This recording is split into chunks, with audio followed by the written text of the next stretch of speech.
Hello everyone. Today we have two stories lined up, so I hope you enjoy them.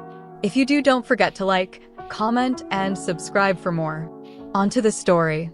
Today I told my daughter's father he is no longer welcome. I'm hoping that writing this will help me feel at peace with my decision. I genuinely believe I made the right choice, but I'm riddled with anxiety and I'm worried for the future. Apologies for how long this will be and for any rambling. Today I, F30, told my daughter's dad, M32, not to come back. I was always terrified of being a mother when my pregnancy was unexpected and I was really apprehensive about carrying my baby to term. For context, my mother abandoned me when I was young and my daughter's father, who I'll call M for ease, was adopted. When I told him about the pregnancy, he was convinced me to keep her by saying that this was our chance to have the family that we'd always dreamed of and wanted. I was naive and believed him. As soon as I was past the termination date, he changed. He wasn't affectionate anymore. I had to literally beg him for a hug. He wouldn't come home and would leave me alone for weeks at a time. There was always an excuse. He'd say he was working or staying with family and that he really was excited for our baby and that he loved me. Honestly, deep down I knew this situation wasn't right, but I wanted to believe that he would change. Once our daughter was born, he just became worse. He was no help with her. He'd hold her long enough to get a photo, but that was it, and he'd frequently stay out for weeks at a time. When she was 3/4 months old, I broke up with him and moved out of our flat so I could be closer to my family. As a result, I had to quit my job and move into a council flat. I was absolutely devastated. My life was in tatters. I was in debt because he never paid his half of the bills, and I was suffering from PPD. He occasionally came to visit our daughter, but the visits became few and far between until he just stopped showing up completely. One time, M promised to come and see her, going so far as to send a picture of himself outside of the train station to show he was on his way. I got our daughter ready and walked down to the station to meet him. He never showed. The past few years have been much the same. M will promise to do better and have regular visits, and then after a couple weeks he'll cancel plans, pretend to be ill, or just straight up ghost us. The longest he went was a 2-year stint where he started dating someone roughly 6 years younger than him. When he was with her, he'd frequently cancel plans with our daughter until he simply just stopped turning up at all. I was angry and hurt, but I got on with life. I'd found a new job, moved out of my council flat into a nicer rented property, and my mental health was doing so much better. At some point, I'm not sure when, they broke up. When I applied for M to pay child support, he reported that he was unemployed and receiving benefits. This meant that he only had to pay £7 a week towards our daughter.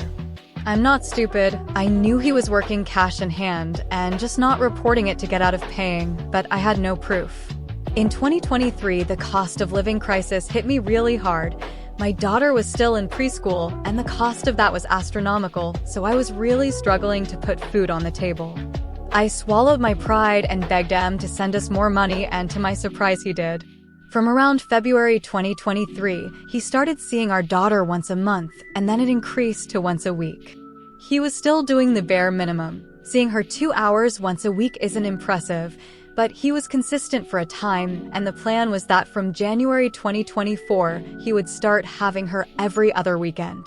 In November 2023, he informed me that he had fallen out with his landlady and was looking for a new place. Immediately, alarm bells were going off in my head, but I ignored them because I'm a twat. Anyone who's reading this will be really disappointed in me, but we'd grown really close over the course of the year, and we started sleeping together at the end of November. I was hopeful, but not a complete idiot, so I didn't let him move in. I'm still paying off the debt I accrued the last time we lived together. In December, he missed the majority of our daughter's birthday because he allegedly overslept. I didn't hear from him until 2:30 p.m. and our daughter was heartbroken. Did I stop sleeping with him? No, because I'm a complete twat. This January, he started being really flaky.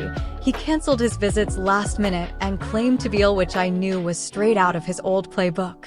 He then informed me that he had moved in with the same girl he ditched our daughter for the last time.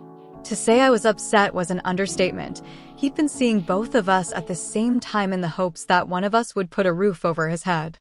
I was disgusted. I'm not sure why I was shocked, but I genuinely didn't see this coming. It made me feel sick.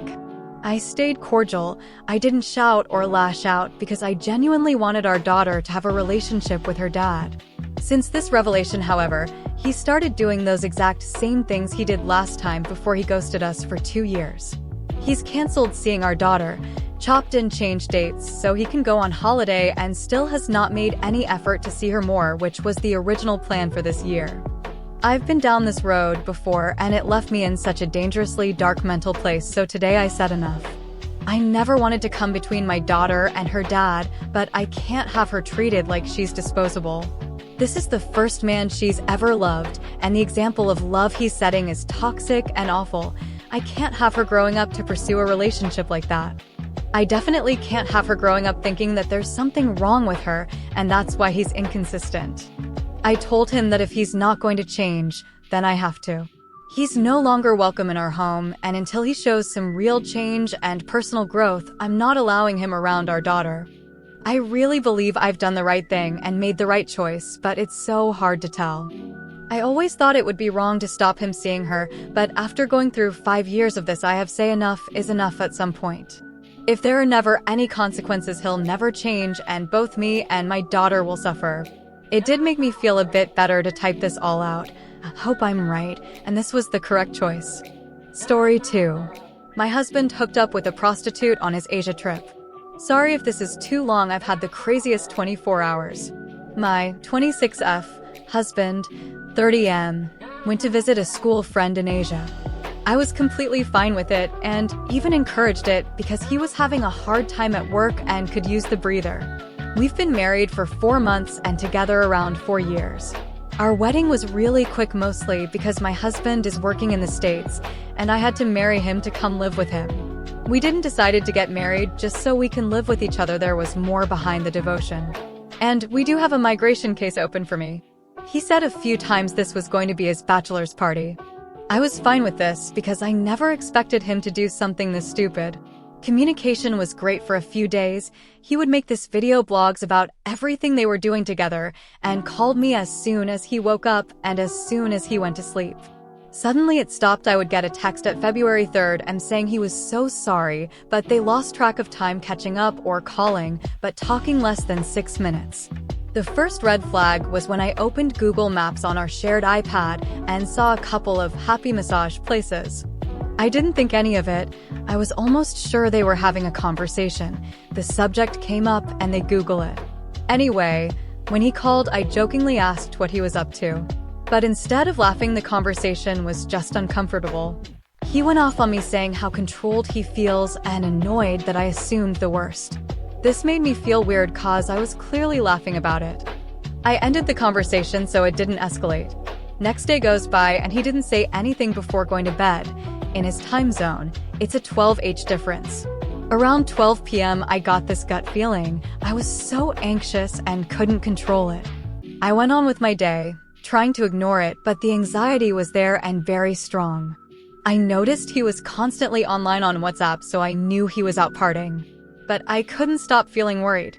On my way back home on the train, it occurred to me that maybe something wrong happened with him, and because he was angry, he didn't tell me. So I got home around 6 p.m., opened the computer, and opened the WhatsApp app to make sure everything was okay. As soon as I opened, I noticed a chat with a girl. He was hiring her and asking her to come to the house and bring a friend. They discussed the price and a few comments about what they were going to do. I went on the conversation with his friend and they did talk about it. My husband's friend asked him, "You did her?" And he said, "Yes, weary catface. Please come, what a trip." More stuff about how and who was going to pay them.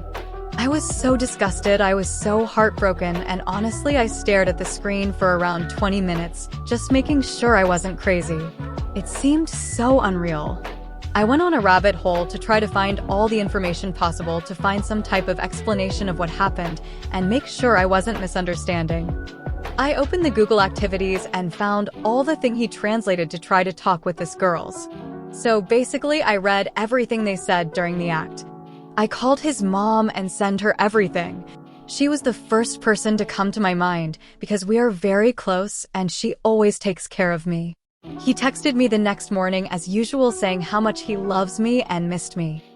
I couldn't hold it. I told him I knew and hoped it was worth tossing our marriage to the trash for a few minutes of fun. He told me he was on bachelor's mindset and that he hated that I checked his stuff. I can't care less.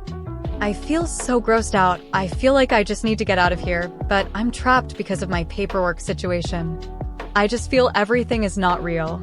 Links to the original Reddit posts will be down below in the description box. Thanks for watching.